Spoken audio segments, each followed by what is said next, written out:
Hola, ¿qué tal? Bienvenidos, ¿cómo están? Hoy estamos con Alejandro Lodi, astrólogo, y el estreno de un nuevo libro en la editorial, Buenísimo. Astrología, Conciencia y Muy Destino. contento. Un libro muy profundo, muy trabajado, que ya había tenido un antecedente. Sí, el que escribimos con Hidalgo González y con Héctor Steinbrunn hace ya más de 10 años. Y bueno, se había planteado la posibilidad de una reedición. Ahora hay otro Lodi también. Bueno, también la pérdida de Cookie de Hidalgo, ¿no? La muerte de Hidalgo también fue un dato importante para hacer que esto tuviera pues, la necesidad de ser otro libro, ¿no? Dejar aquel libro en homenaje a quienes lo hicimos y que este libro sea bueno, una actualización de aquel, en realidad tiene alguna base de aquel libro, pero hay muchas cosas nuevas que es la cosecha un poco de estos años y la inclusión de temas que no estaban en aquel, como la inclusión de la consideración de Quirón, el sanador herido en la mirada de la carta natal, cierta especificidad en las energías transpersonales de la carta natal, etc. ¿no? Es un libro muy útil, sobre todo para estudiantes, o es caudaloso, ¿no? O sea, es profundo, y bueno, para otros astrólogos seguramente, porque tenés varias aristas que cruzan estos conceptos. Estructuré ese libro en tres partes. La carta natal, desde un lugar simbólico, y desgranás ahí esa parte, una parte de estructura, y una tercera parte también, Sí, que es más dinámica, ¿no? es más dinámica y está más remitida a la carta natal como un mapa del viaje de la conciencia. Y ahí juntamos con Weaver y demás. La primera parte es un poco poner en claro los supuestos de la astrología que practico.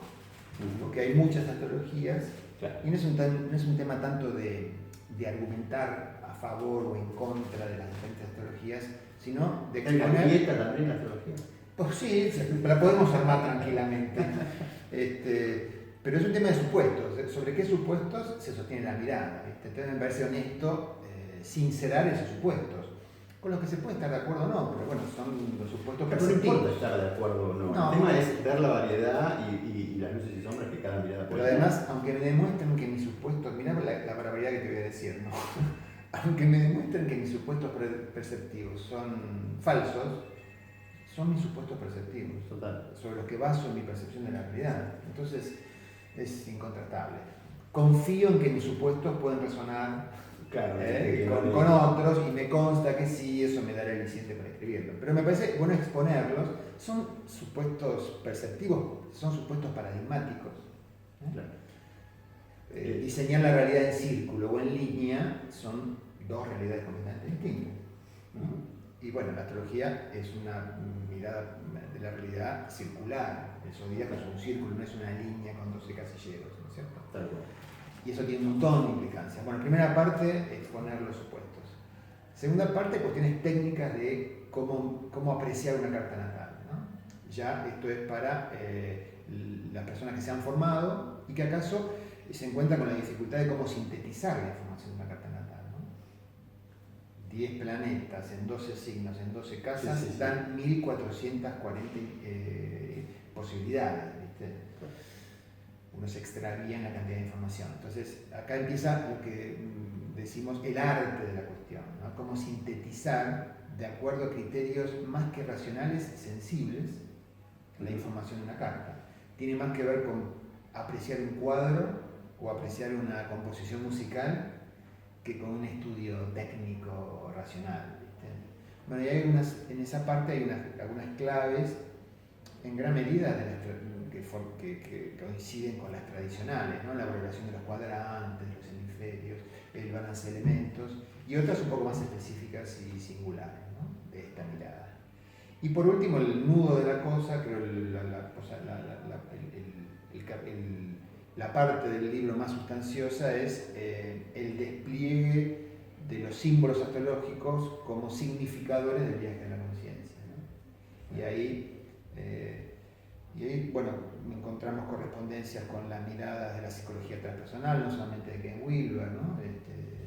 Sino de diversos autores, de Roger, Groff, Maslow. Y también una cierta mirada de del viaje transpersonal de la conciencia, ¿no?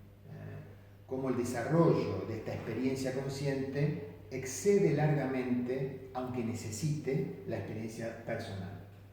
Necesitamos conformar un yo, necesitamos conformar una estructura de personalidad funcional con el medio ambiente y demás, pero en el viaje de la conciencia, en cierto momento, esa estructura de personalidad, esa dimensión personal, se evidencia insuficiente. Y esto es nada más y nada menos que las crisis espirituales, ¿no es cierto? Las crisis de sentido trascendente. Las noches oscuras del alma. Las noches oscuras del alma, exactamente. La astrología desde hace 200 años tiene 3 indicadores nuevos planetarios, que son los planetas transpersonales, los planetas que no se ven con el ojo de la carne, diría Wilber, y que introducen una revolución de significado en la astrología. Hay una astrología, creo yo, hasta la aparición de los transpersonales, y se abre una nueva astrología, no es de los últimos años, ya tienen 200 años de aparición, pero se abre una nueva meditación acerca del viaje de la conciencia y viaje de la vida a partir de la incorporación de los transpersonales, que coincide con el desarrollo de la psicología en Occidente, ¿cierto? La apertura que incluye también eso. Aquí nos valemos y abrevamos de Freud, de Jung, de toda la psicología, ¿no?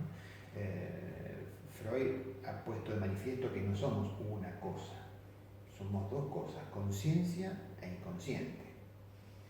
Desde ese punto de vista, ya esto es un cataclismo, ¿no?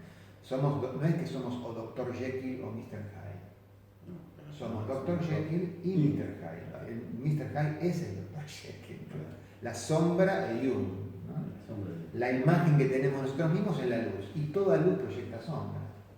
Necesariamente la imagen que tenemos de nosotros mismos es un fragmento de lo que somos, y excluye, reprime, proyecta, niega otras dimensiones de lo que somos. Cuando la conciencia registra esas dimensiones negadas, temidas, reprimidas o proyectadas, bueno, se produce un quiebre de identidad, ¿no es cierto? Una crisis de identidad. Sombra que necesariamente tenemos que asimilar. Exactamente. Si negamos y postergamos, es sufrimiento. Así nos va. Claro. Es sufrimiento, y si me doy cuenta y lo sigo negando, ya es patología, claro, ya es crisis psicótica. Claro, exactamente. Ahora, lo interesante es que esto es una dinámica, ¿viste? Acá, esto permite también hacerlo corresponder con el principio hermético de polaridad. No es que debemos ser pura luz, ¿no es cierto? No es que debemos incorporar sombra hasta no tener sombra.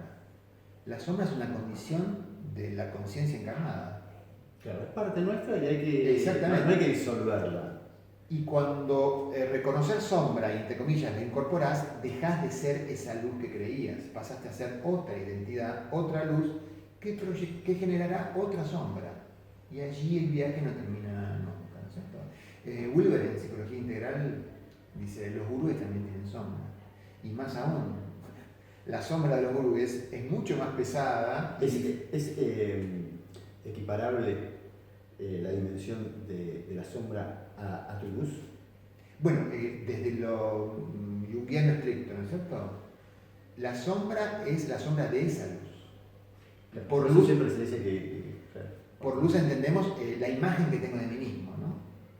Luz en el sentido de lo que mi conciencia ha iluminado acerca de lo que soy. No tiene que ver tanto con la iluminación budista, ¿no? Espiritual, exacto, sino con la percepción tuya. El yo con el foco echa luz a ciertas características de lo que soy. En ese sentido es luz.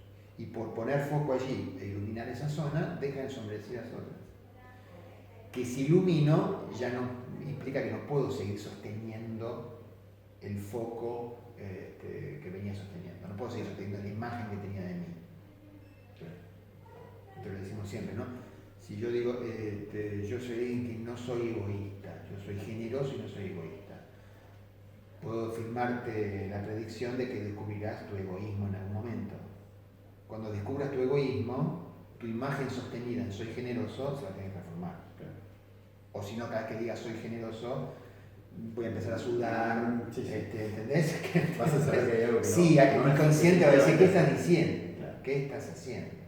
Claro. Bueno, eso es un camino de evolución, ¿no? Sí, y es lo que no deja de ser lo que ocurre en toda terapia como la gente, ¿no es cierto? Claro.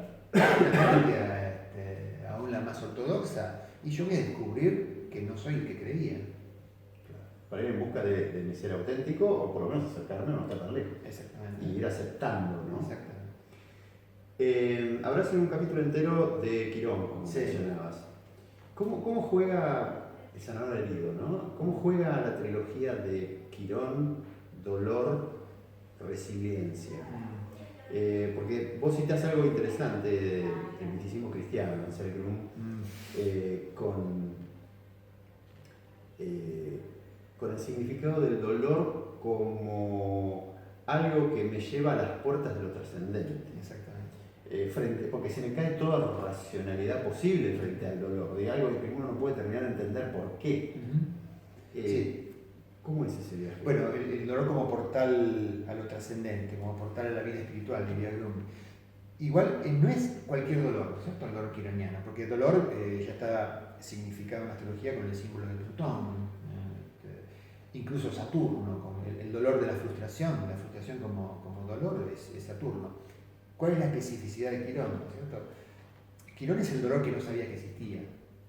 Plutón es la muerte. Bueno, yo sé que voy a morir y eso me da miedo y me produce dolor, la pérdida. Pero sé que va a existir, sé que mis seres queridos se van a morir, etc. Quirón es un tipo de dolor que no sabía que existía, que no sabía que podía pasarle a alguien eso. O por lo menos me podía pasar a mí. Suele ser el dolor injusto, entre comillas. En el mito es un dolor gratuito.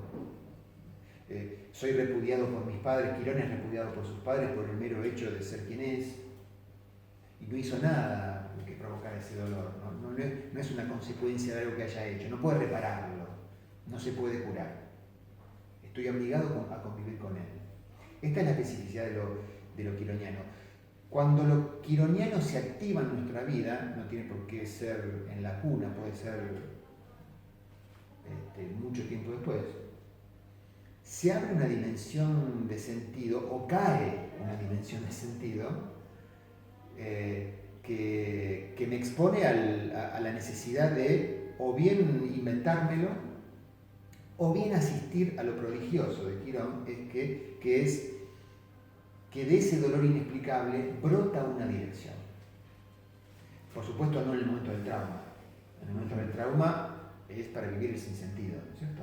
No comprendés. Es la noche oscura del alma. No comprendés. No comprendés, y si comprendés es sospechoso, digamos, ¿no? Claro. Es sospechoso que estás ahí haciendo una traslación, ¿no? Claro, porque es un dolor inusitado. Inusitado, ¿no?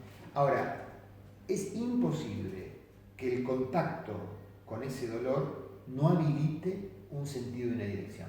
Eso es la resiliencia. Hasta diríamos, habilite un don. Y acá está lo específico de Quirón, entonces, ¿no? Que es una desgracia de la cual brota una gracia. Quirón sería el don que brota de la desgracia, del trauma, el don del trauma. Todos pasamos por ese lugar. Exactamente. Y esa gracia que me trae,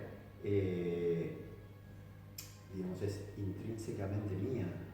Exactamente. Me tenía que llegar. Y yo no la podía ver si no es a través de un camino así. Era una gracia mía, diríamos, del alma, de la dimensión del alma, que el yo, esa otra dimensión de lo que somos, no podía ver.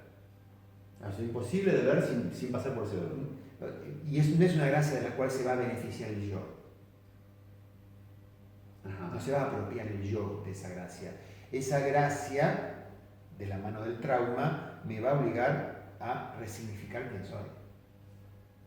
Para beneficio del alma. Exacto. No soy yo mejorado, ¿viste? Soy yo transformado, que son dos cosas distintas. Para mejorado podría tener más que ver con el ego. Y sí, ¿no? Mejora, suena a yo mejor. No, yo convertido en otro. Soy yo convertido en otro, con lo cual es una paradoja, ¿no? Uno podría decir que cuando llega el momento quironiano, bueno, por un lado agarrate, porque la intensidad puede estar vinculada al grado de distorsión que tenga yo con mi ruta. Exactamente, sí, o de lo negado que estoy a que eso jamás me podría ocurrir, ¿no? Claro. Ahora, importantísimo con Quirón es el tema de la comparación, ¿viste? Porque la herida quironiana, como es tan inesperada y tan insólita, en principio voy a creer que solo me ocurrió a mí. O sea, uno oculta la herida quironiana porque cree que es una desgracia estrictamente personal que no ocurre en los demás. Por eso es fundamental abrir la experiencia del dolor quironiano a otros, porque allí me voy a encontrar con otros sufrientes y a descubrir que esa es una nota que está en todas las vidas, ¿no es cierto? Es esa noche oscura del alma que todos pasamos, claro. Cuando la estás pasando no comprendés qué pasó, quién me pegó. O sea, y esto no le pasa a la gente, me pasó a mí porque estoy no, marcado por... El problema es que le adjudicamos razones que quizás no existen. ¿Esto sabes por qué? Porque, y a lo mejor... Vos sabés que la herida de Quirón en el mito es una flecha perdida de Hércules, que es su amigo.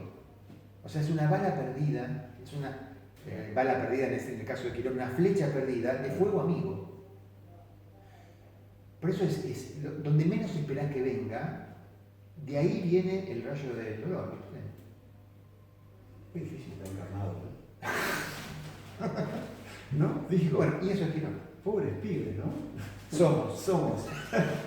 Claro, digo, por humildad te pega una flecha amiga. O sea, ahora, pero escuchame, cuando abrís Quirón en las vidas, coincide con los relatos en de donde menos esperé que podía venir, confié en alguien y la traición vino de ese lugar. ¿Viste? O la traición, o ni siquiera traición, el fallido. El fallido. No tuvo intención de hacer eso y sin embargo ocurrió. Es más, es bueno que no sea... Una cosa fundamental también con el tema de resiliencia, ¿no? Si estoy demasiado convencido de que eso no tendría que haber ocurrido y eso fue fruto de la acción perversa de un tercero, y acaso en la experiencia haya una acción perversa de un tercero, es probable que quede atravesado por la victimización. Yo a veces digo activa o pasiva. La pasiva es, bueno, me quedo lamentándome, o la activa es, me toma la venganza. Claro, es hallar un culpable. Exactamente. Y esto es la proeza, ya es un trabajo de Hércules ¿no? Porque quizás que en cierto plano, en lo fáctico, hay un culpable. El tema es tomado por toda una situación que lo excede. Y además, aunque pague su culpa, no redunda en ningún tipo de proceso respecto a mi herida. No sé si le pasará a la gente, pero mientras vos hablas, estoy pensando en los culpables que quizás intenté hallar o que identifiqué por lo menos como emergentes. Por eso Quirón se acerca a una palabra que es una palabra grandiosa, monumental, pero por eso hay que tener mucho cuidado en usarla, que es la palabra del perdón. El perdón, tenemos asociado perdón a olvidarse. Perdón no es olvidarse. Perdón es recordar y desistir del castigo. Recuerdo lo que me hiciste, recuerdo lo que pasó y suelto la necesidad de que sufras por lo que me hiciste. ¿Por qué? Porque me doy cuenta que vos sos un jugador manejado dentro de una situación que es mía más que tuya. O nuestra. O nuestra, nos encontramos. Sí, claro. Por algo está ahí. Por algo nos encontramos, ha sido una cita. ¿No? Decía Borges, todo encuentro casual es una cita. ¿No? Y además, para liberarme del trauma, en el perdón se beneficia el que perdona, no el perdonado. El que se libera. Claro, es muy revelador eso. El que se libera es el que perdona. Es el que tenía el... Ya, tomo distancia. Porque si no, toda mi vida quedó capturado por ese hecho.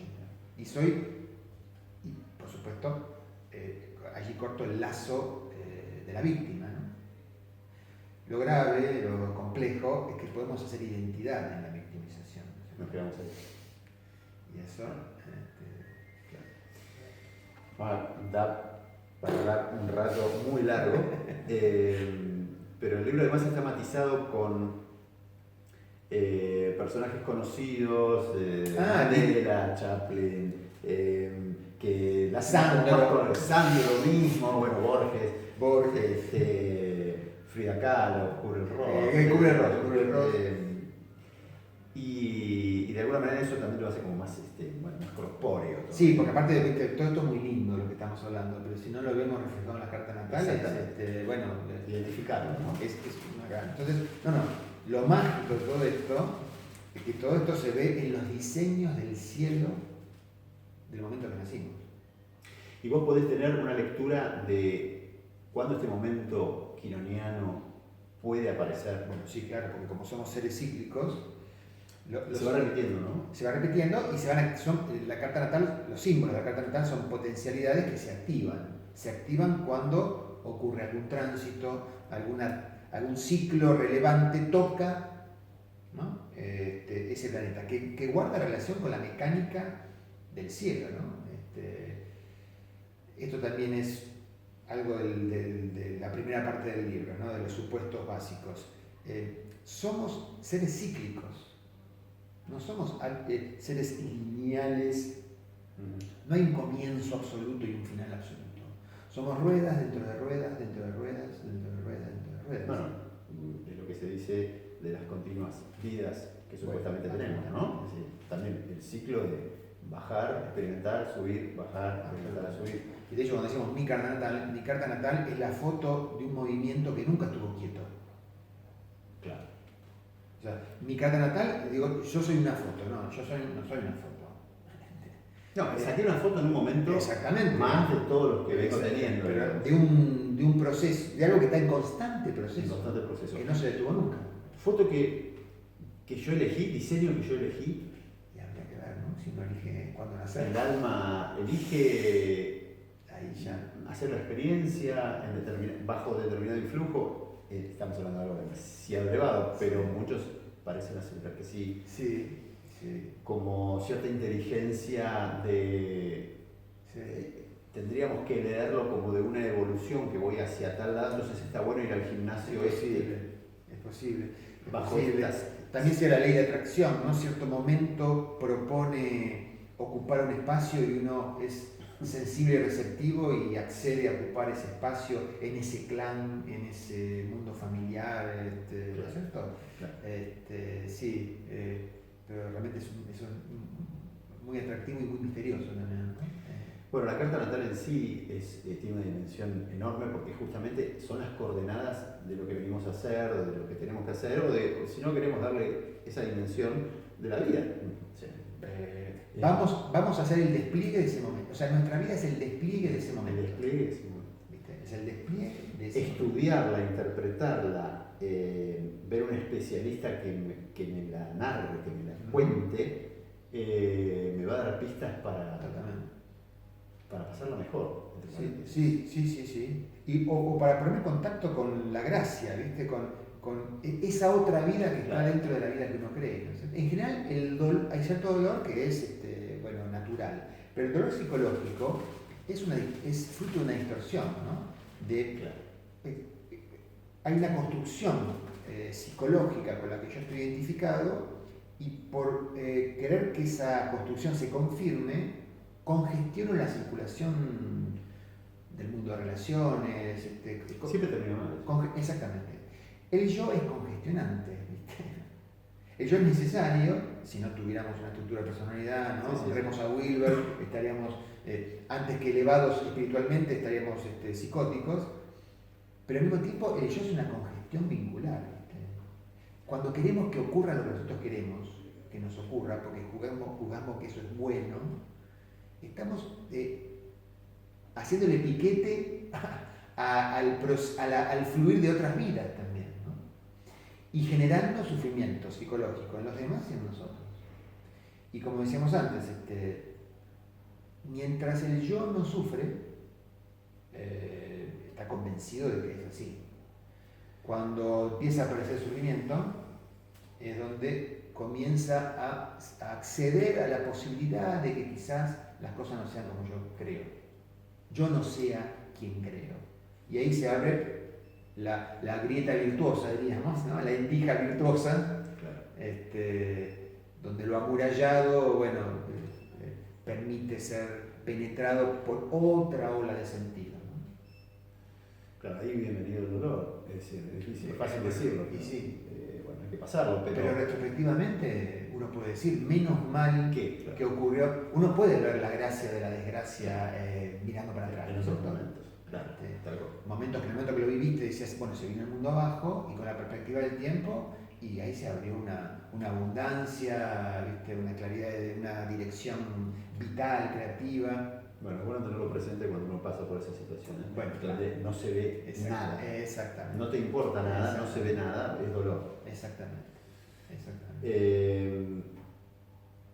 Bueno, como decimos, podríamos hablar ahora sobre muchas aristas que tiene el libro, pero ¿por qué lo escribiste? A ver, hay una además del ego, de escribir un libro. No, pero parece muy nutritivo para... Sí, el tema es, yo te digo, realmente, además de lo egoico que sin duda participa. Bueno, pero hizo posible que exista. Sí, claro, ese motor, es la zanahoria por la cual... Sí, claro. Hay algo de, viste, cuando querés darte cuenta de algunas cosas, hay algo de, no me lo puedo creer yo.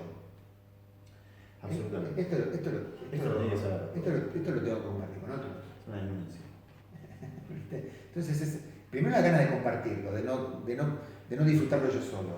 Sí, por otro lado, de no tener la necesidad de leer 10 libros distintos para poder ilustrarte, sino esa capacidad de sintetizarlo, de administrarlo y de traérmelo como la comida cortada, ¿no? O sea, claro, más fácil de digerir. Claro. De que, entonces voy a este libro. Claro.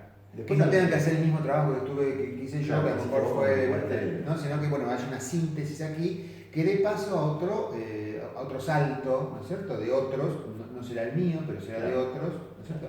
De todas maneras, en el libro me interesa citar textos, y no necesariamente de astrología, ¿no es cierto?